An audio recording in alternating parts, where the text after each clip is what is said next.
Jeremy, who helped the likes of Grant Cardone, TV personalities, mega brands, etc., grow their following, whether it's, spending 70 grand to go buy mass distribution on social accounts, or working with Grant to set up very complex remarketing on my channel funnels for leads coming in based on contextual stuff they've consumed. Having a lot of fun doing that. Decided to quit after being 13 months there to launch his own agency, Megalodon Marketing. Now, obviously, bringing on clients to do these same kinds of services. This is The Top, where I interview entrepreneurs who are number one or number two in their industry in terms of revenue or customer base. You'll learn how much revenue they're making, what their marketing funnel looks like, and how many customers they have. I'm now at $20,000 per top. 5 and 6 million. He is hell-bent on global domination. We just broke our 100,000 units sold mark. And I'm your host, Nathan Latka. Many of you listening right now don't have time to listen to every B2B SaaS CEO that I've interviewed. If you want to get access to the database I've created with year-over-year growth rates, customer accounts, margins, and many, many other data metrics and data points, you can go to getlatka.com. Here's the thing, though. This database, I keep it to myself. It's so freaking valuable. And to preserve the quality of the data and make sure that the people that have access to it have a true advantage, I'm only letting 10 companies on each month. So we're full this month, but you can go to getlatka.com to get on the waiting list for next month. And look, there's big people on the waiting list. I mean, the biggest VCs you've ever heard of. You've probably heard of them. They're big, private equity, billions and billions under management. So it's an impressive waiting list. Go get on now at getlatka.com. This is episode 772. Coming up tomorrow morning, I ask, can this $1 million monthly recurring revenue company grow into a $10 million post-money valuation? We'll talk about it with Mariana IQ. Hello, everyone. My guest today is Jeremy Haynes. If you haven't heard of him, you're going to get to know him obviously today, but his company is called Megalodon Marketing. He's building all kinds of personal brands for celebrities and entrepreneurs alike. Jeremy, are you ready to take us to the top? Let's go, brother. Okay. So here's the risk with this kind of interview. A lot of people tune out info marketers and these people that build their whole business on the back of 100% affiliate commissions, and it's like a scammy world and all that. Why should people, you brand yourself as kind of a digital agency, but I think you're probably a little different. Why should people listen to this whole thing? What are you doing? How are you building a real business? Yeah, real results in real life. So unlike other people that are just out there saying things and teaching people things that they don't actually do, I have real life experience driving tens of millions of dollars in information products for personality brands, entrepreneurs, people that you actually know and follow. And I'm the person on the back end doing it all. So what we're about to cover today will be really actionable advice on top of a little bit of a background about me. So you'll actually get something out of a podcast like this, unlike other things you might listen to on the internet. Is there one you can talk about? Is there a customer you can talk about? Yeah, specifically. Tell us about it. Let me use a most recent example. So there's this guy named Armando Montelongo. He's a guy out of San Antonio, Texas, and in 06 to 09, he had a TV show called PlusThis House on A&E. And so I brand myself as the largest go-to personality branding digital agency. I came from working with Grant Cardone for 13 months. I progressed to working with other large-level personality brands like Grant. 16 months later, into my 17 months at this point running my agency, Armando and I meet up, and this guy explains to me that having this TV show in 06 to 09 enabled him to build a $200 million yearly business. Which was what? In 2017, which is, he calls it the PlusThis House brand, Armando Montelongo Live. He has a few other brands underneath that. But what's the website we would go to see the main one of those brands if my audience wanted to reverse engineer? ArmandoLive.com. And then let me tell you his lead flow as well. So on social media, for example, here's the thing, and I'm explaining the background here. So $200 million a year, not a dime of it comes in digitally.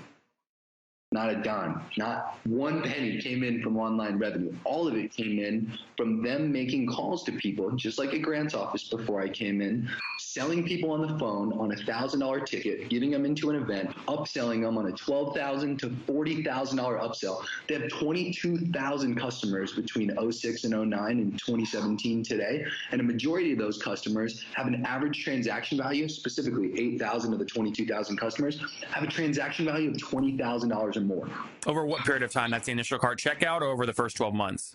So this is over the course of about 6 months, or specifically to the point where somebody goes to the event, watches the event, and then purchases this thing where they get like a mentor or support coach for like flipping houses in person. Got it. So but that first sale is just it's an event ticket.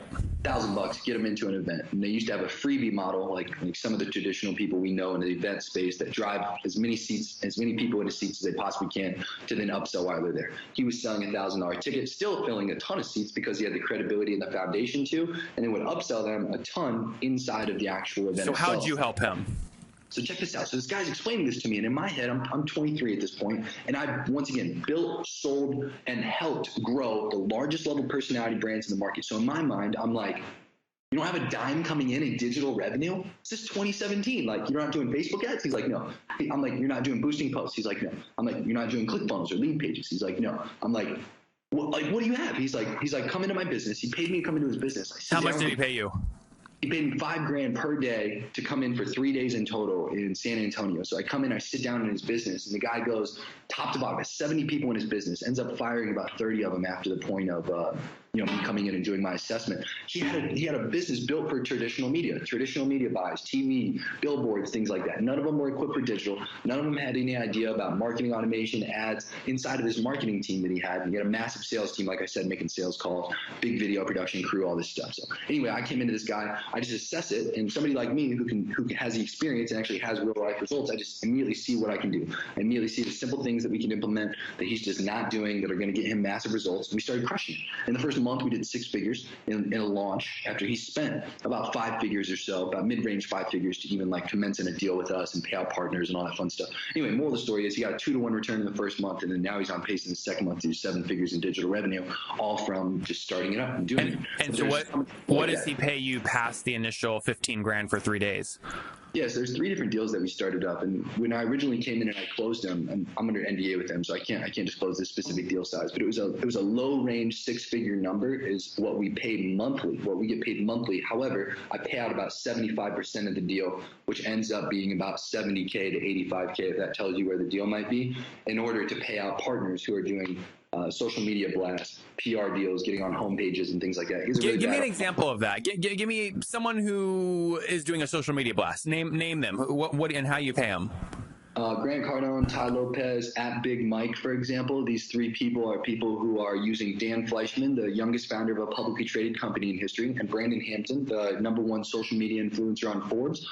Branden gets that title from back in the day, for example, on Twitter when Kendall Jenner had 400K followers. Branden Hampton had 100,000 followers. He owns accounts that own 33 million followers across all these different channels and networks. So moral of the story is those 2 together have a partnership deal for a company called Elevator Studios. People like Grant, Ty, Big Mike, all these other brands, like specifically companies as well, Fit Tea, Sugar Bear Hair, all the big social media brands typically go through Branden and Dan, and they're paying for 50 accounts to post to 100 million people for $25K. So it's a $25K investment for a 48-hour service. However, if you're a marketer, you'll know that typical stats compound through time. Like when you do Facebook ads or Google ads or YouTube ads, we do influencer marketing at that level. It's like you get a mega spike and then it just goes right back down. However, your followers through time will give you the compound effect as far as results come in. But for like Armando, so let's say he's paying you low 6 figures per month. You're then paying, call it 70, 80K of that out to partners like this Elevator Network, which you pay him 25 grand to go out to about 100 million users. But Armando's real estate, right? Yeah. So like, why would he want exposure on a Twitter account called Sugar Bear Hair or whatever it was? Yeah, and absolutely. It wouldn't be that at all, actually. It'd be on Instagram, which is the most emotionally cared for platform out of all the social medias, which is where, keep in mind, on social media, 53% of the attention goes to that on the internet in a day, which is where you and I will realistically distribute this podcast, right? Social media is powerful, and it's the most powerful medium. Even if it's an account that seems like it has no relevancy to you, it realistically doesn't. It's a numbers game at that point. If you're reaching 100 million people, you're not getting 100 million people that are ideal customers. Absolutely not. There's not 100 million people in the world that are realistic. But what I'm asking, though, is do you do any work to try and target that audience? It's like if you have an account called Lifehack, for example, and you get 60,000 views in an hour, and 2% of that 60,000 in an hour, once again, and you're getting the post for 24 hours, goes right to your page and buys a product, that's significant comparatively. But yes, there are individual niche accounts, for example. You don't have to spend 25K to go like as wide as that. I do more targeted stuff on lower levels. Branden and Dan do 25K minimums. On Armando's stuff, for example, I might test doing an entrepreneur bracket where there's, I believe, 32 accounts with like 45 million or so followers across them, if my numbers are right. And those are people like Millionaire Mentor, the success accounts, everybody posting the success images or just things like that in that category. And there's different like niches within that success motivational category as well. So we post on those. We try to find ideal people. We try to also reverse engineer people who are already doing it successfully. Since people were essentially already taking his market share, like Clever Investor, anybody else who's on the internet promoting flipping houses, Bigger Pockets, succeeding with it, you can go on and you can actually use tools like Turbo Ad Finder on Facebook and just literally scroll through Facebook full of ads, or use one of the other tools that's just a giant ad library now and just reverse engineer people's stuff. Give those links again. That's valuable. Turbo what? Yeah, so there's this tool. I can shoot you a link after this. You can okay, put it great. In the podcast. Maybe we'll say like it's in the description or something. It'll be in the show notes. Yeah. Ad Finder. So imagine you're on Facebook on your laptop or desktop, specifically using Google Chrome. There's a Chrome tool where you click on this little thing in your toolbar and you just turn on the toggle switch, and all of a sudden Facebook, your feed wipes out all the normal posts and only shows ads. And so the whole news feed is just ads. And so you can find ones and then reverse engineer basically their funnel for whatever you're specifically getting targeted, since obviously you're susceptible to that. And then secondary to that, there's another tool. I don't know the name of this one off the top of my head, but however, same thing. I'll give you the link for it, so it'll be in the description. This tool is just a giant ad library. So somebody was able to, through the Facebook API, pull all of the ads out of the market, put them into a database where people can go in and search all the different people advertising, all the different niches, all the different keywords, and it pulls up every ad that's relative to that. Got it. Okay, let's shift. So that was a really helpful example with Armando. Let's shift now to Grant, because I think probably a lot of my audience will know kind of Grant and some of the other names you said. So what did you do for Grant? So Grant Cardone, #1 sales trainer in the world. I came into his business as a temp, as an email marketing As measured manager. by what? How do you guys measure when you say like #1? Measured by what? That's what Grant claims himself to be. So I'm just using the tagline for what Grant says. So it's like Google, whatever search engine they call themselves. Same thing, just referencing a tool. So people who don't know do have relevancy to who he is. However, I came into his business as email marketing manager, hired with the task to train his 25 salespeople on Infusionsoft, which is an email marketing manager and a CRM database solution, because they didn't know how to use it. They had 150,000 people. I was meant to send emails, create marketing automation, train their people on how to use the tool. I ended up becoming a digital marketing specialist, working for it for 13 months. In about month 6, we started cracking $1 million a month in digital revenue, and I was the advertiser. So I don't claim sole credit for driving Grant millions of dollars, but I do claim credit for being the person who was creating the ads, telling Grant what to say on landing page videos when necessary, or ad videos, or going in and once again training every component of his entire team, not just the sales team, but all components of the team, doing the marketing automation, and just once again overall expanding his brand and who knows him, how they knew him, and more importantly, how they were converting with him. He had 160 different SKUs. So I'm inside of his huge business, just getting to the point where I'm elevating myself as a marketer, elevating my skill, getting thrown into the entrepreneur gauntlet, and training a team of elite people at the same time. And how did he pay you for all this? That was cool. I got paid on a flat rate of, when I started, $50K a year, and then I ended up getting paid $60K a year. But we had this thing. Just paid like monthly, like an employee? Yeah, and it wasn't called a commission. It was called a bonus. And this was cool. So when I first walked in, I wasn't told this until after month 3, where I officially became like an employee, you know? So anyway, I'm hired in officially, and they tell me that the team of 9 people at the time that was in this creative unit, 2 graphic designers, a web developer, 2 videographers, a copywriter, a social media guy, and myself as the email marketing manager and digital marketer, we would receive a 10% split of net revenue that was driven through digital sales. Split between us. Nobody was doing anything about that when I first walked in. So I came into this room full of, no offense to anybody in Grant's team, a room full of kind of nerds, to be honest with you. Like, they weren't motivated about money. I was walking into the sales team every day, keep in mind. So that's how I had this comparable of people just aggressively trying to get money, you know, like grants, like mini grants. And then they're walking this room full of people just on computers, like not talking that much or making internet jokes and stuff like that. So I was like, guys, you affect my paycheck. Like, let's all make more money. And I said, if we get an opportunity to make 10% of what we can make this guy, and we're not doing anything that relates to ads. And that's what started my mindset of like, you're not doing this, you're not doing this, you're not doing this, you're not doing this. So Jeremy, what are the top 3 things you did in Grant's organization to grow to $1 million per month in top line sales? Things that are not, don't say like Facebook ads, like the weird things that you did. Yeah, absolutely. So I created an omnipresent advertising model through marketing automation. What does that mean? So as soon as a lead would come in through wherever they would come in. So let's categorize this real quick. Let's say Grant has the 10X rule, okay? Thinking big. Then he has millions on the phone sales. Then he has Cardone on demand, automotive. 3 completely different categories, correct? 3 completely different mindsets and 3 completely different buyers, correct? You would market to these 3 people completely differently, in and out of its own. However, most marketers, keep in mind I had 160 different SKUs, don't take the time to identify how they can contextually create an advertising model for somebody based on what they're actually interested in from content that they've watched And most marketers don't take the time to then slam people on the internet on Facebook, Twitter, LinkedIn, YouTube, Instagram, Snapchat, every single advertising channel that you can get in front of somebody on with a contextual message based on what they showed interest in is the omnipresent advertising model. It means you're surrounding somebody on all digital friends with a message that you specifically want them to see based on interest that they've shown through behaviors or watching content to then tell them to go take the action that they did not take. So I created an enormous retargeting model that expanded across all frontiers. Jeremy, give me a real example. This all sounds really good, but give me a real example of Grant. So like, let's focus on the 10X rule for a second. Yeah. Tell me about a real lead, a real example of how that would work with that SKU. Perfect. Okay, so let's say, for example, because we wouldn't just have one lead form, we might have 10 lead forms at one time that are all related to the 10X category. And where are those lead forms hosted? They might be hosted on ClickFunnels. They might be hosted on WordPress. They might be hosted inside of lead pages. Sorry, where do they show up? Do they show up on Grant's website, on publishers that you have deals with, in the Instagram bio of an influencer? /, and whatever we'd make the URL. Now, the way that we get traffic to these lead pages, we'd either do few things. Email marketing, we would do ads on our own network because we own GrantCardoneTV.com, which we could advertise on GrantCardone.com. We would put the little side ads instead of Google display ads to drive traffic to all these different lead offers. And then we'd also just run flat out ads to our entire database at one time of between 150,000 and 453,000, depending on the time I was there, to go and take action on these different leads. So let's just simplify it. Let's say they're all hosted in ClickFunnels because they all end up going to the same place, which is Infusionsoft.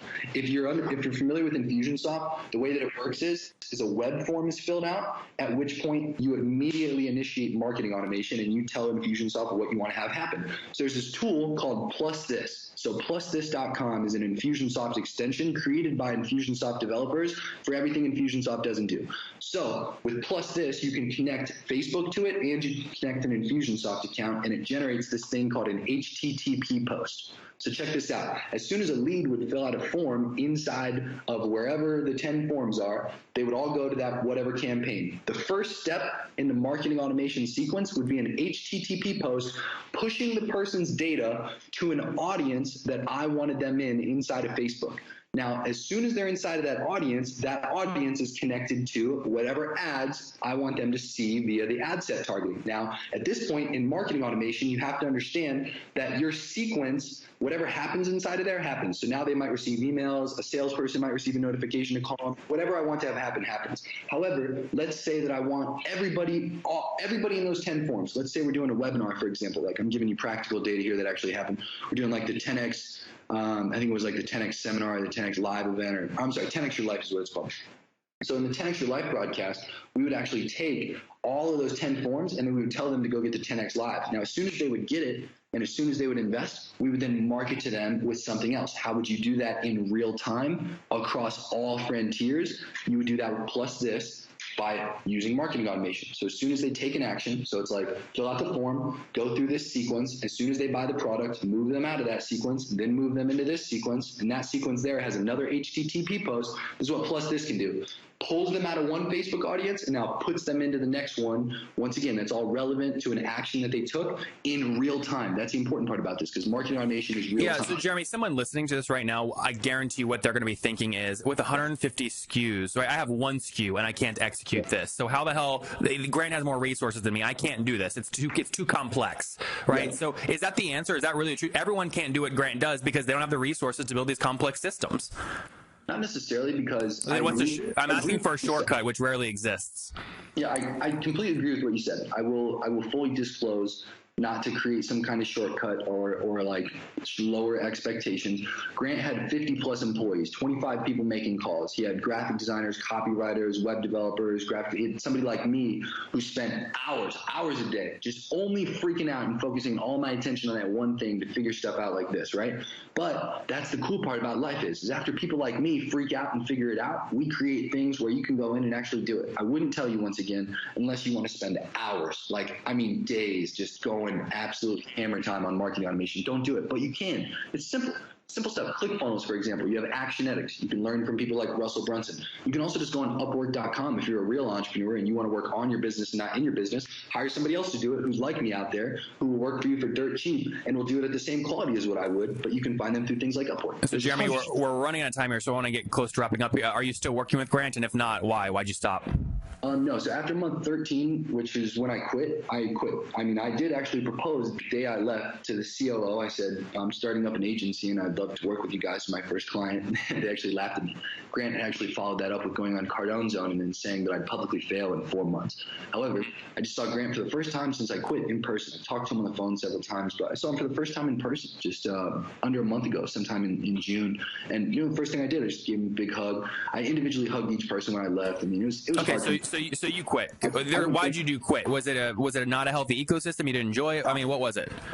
I had 4 failed businesses up to that point. I was an entrepreneur. I wanted to start a business. Grant gave me and showed me everything I need. But at the end of the day, I don't want to build other people's dreams. I want to build my own. I want to help more people. I have my own personal passions, and you can't do that working for people. Guys, big news. Last month was a huge month for the company I recently acquired, which was www.thetopinbox.com.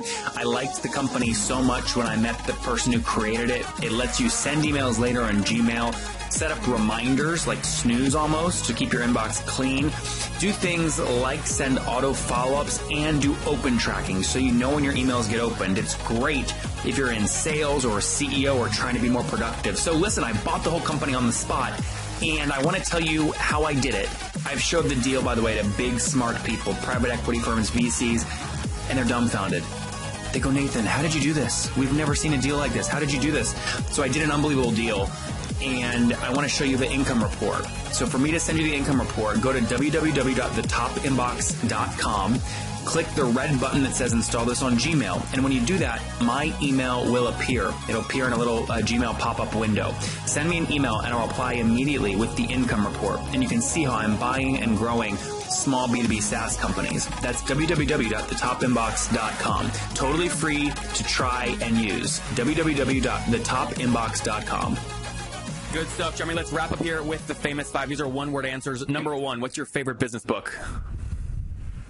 48 Laws of Power. Number 2, is there a CEO you're following or studying right now? Yeah, Elon Musk. Number 3, is there a favorite online tool you have, like Acuity Scheduling?